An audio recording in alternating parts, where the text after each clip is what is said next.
ছোটবেলায় আমরা যা যা ভাবতাম। নাম্বার 1, বঙ্গবন্ধু শেখ হাসিনার স্বামী। নাম্বার 2, সব ম্যাডামরাই স্যারদের বউ। নাম্বার 3, যাদের বিল্ডিং বাড়ি আছে তারা অনেক ধনী। নাম্বার 4, দেশ হলো দুইটা, একটা বিদেশ আর একটা বাংলাদেশ। নাম্বার 5, বিয়ের পর এমনি এমনি বাচ্চা হয়। নাম্বার 6, হাত চুলকাইলে এমনি এমনি টাকা আসে। নাম্বার 7, আমি হাঁটলে চাঁদ শুধু আমার সাথেই চলে।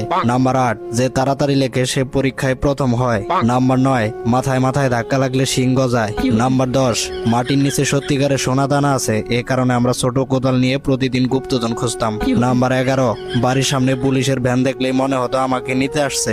নাম্বার 12, কারো উপর দিয়ে একবার গেলে সে কখনো লম্বা হতে পারবে না। এরকম আরো অনেক কিছু ছোটবেলায় ভাবতাম। আপনার সাথে কয়টা মিলছে কমেন্টে বলে যাবেন। আর ভিডিও ভালো লাগলে শেয়ার এবং ফলো করে সাথেই থাকবেন। ছোটবেলায় আমরা যা যা ভাবতাম। নাম্বার 1, বঙ্গবন্ধু শেখ হাসিনার স্বামী।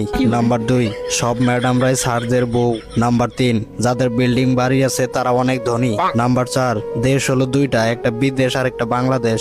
নাম্বার 5, বিয়ের পর এমনি এমনি বাচ্চা হয়।